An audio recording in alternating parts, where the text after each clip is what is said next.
What's going on, lads and lasses? Welcome back to the channel. So Newcastle United, of course, take on Arsenal down at the Emirates tomorrow night. It's going to be a very interesting game as we, of course, take them on in the Carabao Cup semi-final first leg down at the Emirates.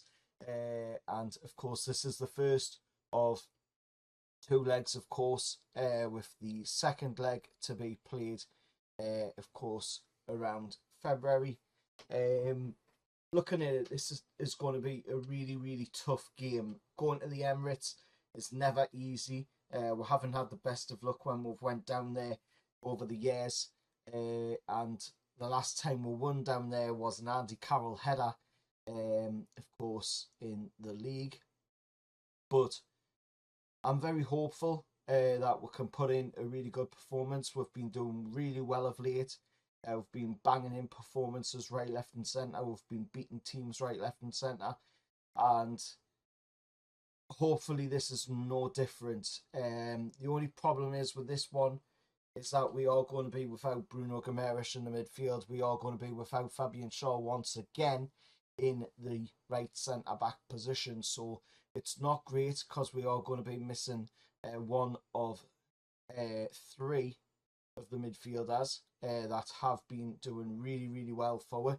Of course, that one part of the trio of Bruno, Sandy and Big Joe, with of course Bruno being suspended for this game, but hopefully we will have enough still there to be able to, get something out of this game, even if it turns out, that we can only get a draw down at the Emirates.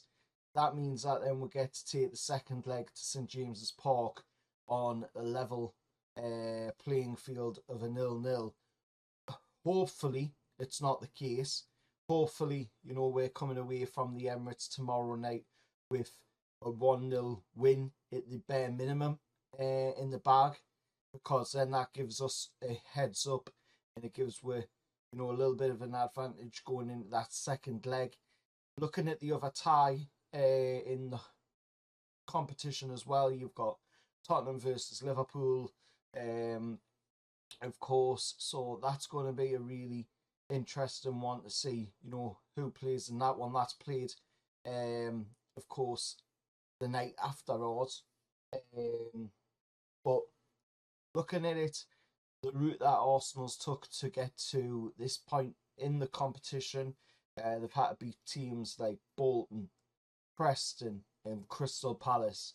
Look at our run to this point in the competition, and you're seeing teams like Nottingham Forest, who are doing fantastic in the Premier League. We had to beat them on penalties after a 1-1 draw. AFC Wimbledon, which of course was meant to be played at Wimbledon's ground, ended up getting delayed, played at St James's Park because of what had happened with Wimbledon's pitch. So we ended up winning that one. Then the fourth round, you see, we're taking on Chelsea again, another team doing really well in the Premier League, having a win 2-0 at St James's in that one. And then the quarterfinals, a 3-1 win against, again, another really good Premier League side at the moment in Brentford. And we're coming away from that one at St James's Park 3-1. Look at the scorelines for the Arsenal games, and you've got a 5-1 against Bolton at the Emirates. You've got a 3-0 against Preston North End at Deepdale. You've got a 3-2 win against Crystal Palace at the Emirates. So looking at it, we've entered earlier round, being that we entered it round 2.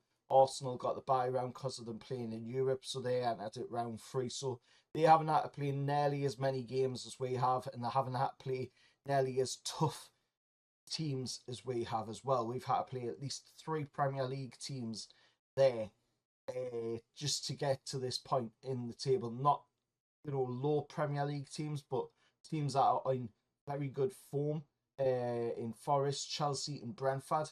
Whilst you look at, Arsenal's, and they've only really had to play Crystal Palace, who, to be honest, aren't in that great of form.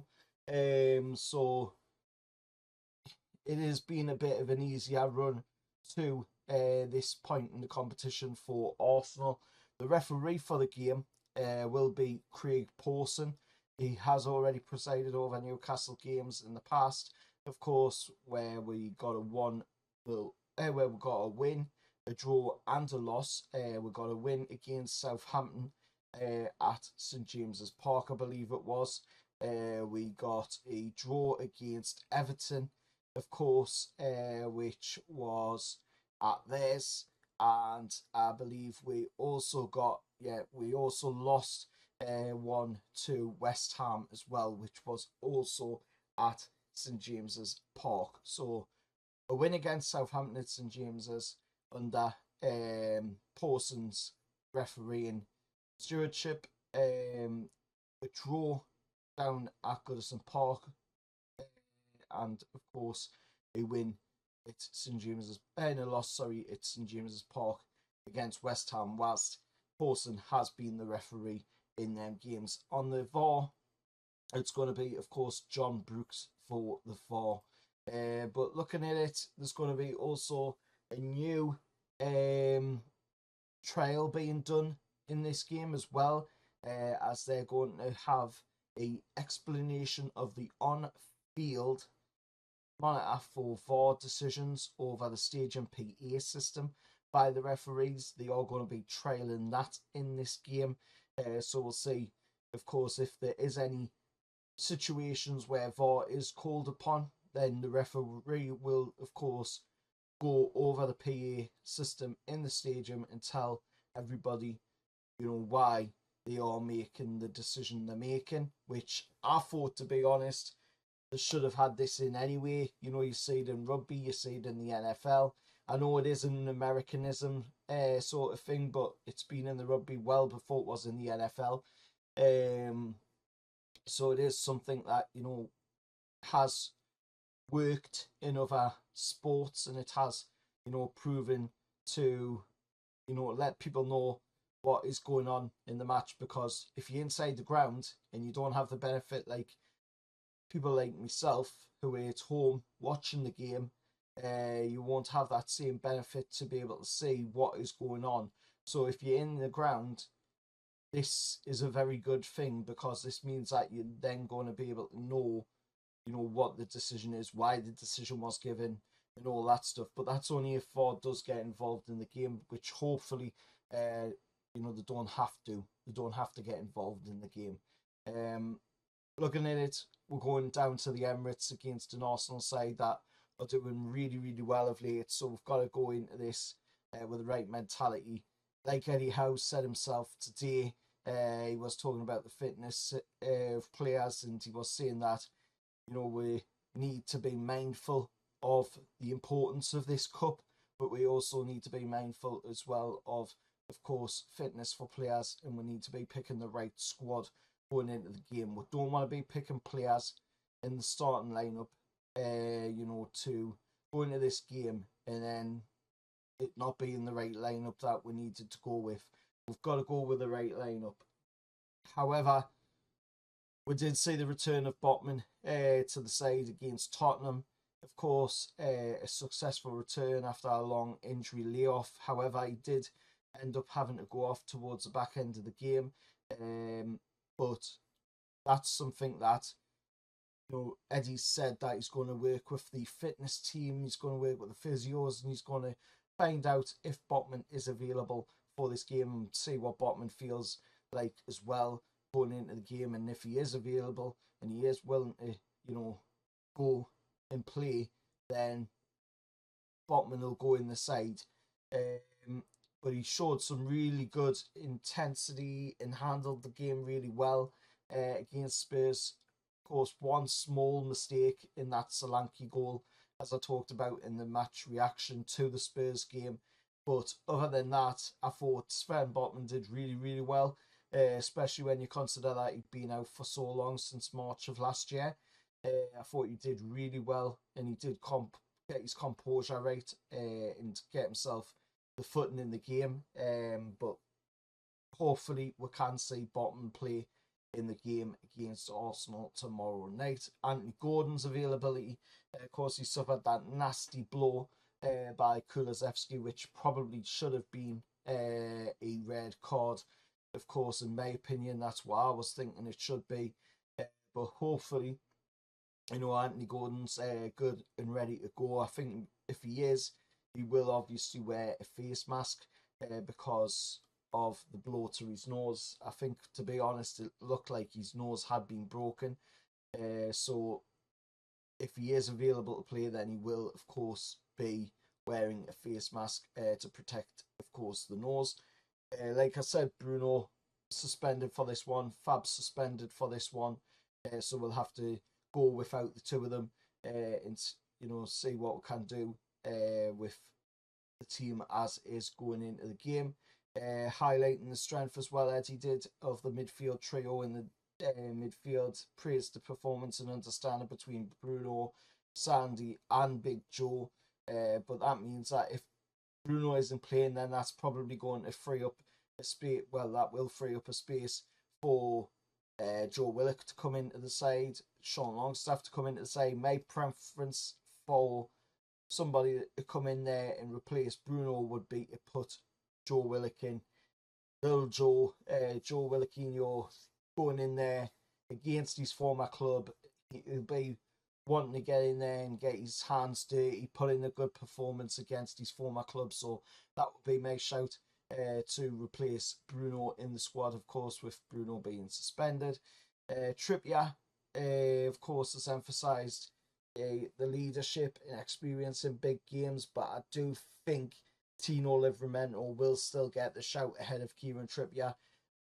As I said in my preview going into the Tottenham game, of course, they're pretty much two players in the squad that I wouldn't change is Tino and Lewis Hall.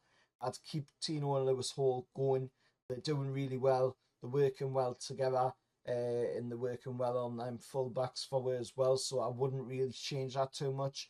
But it is good to always have that experience of Kieran Trippier sitting there on the bench if you do need him to come into the game at times. Nicky Pope and Emil Crafu as well.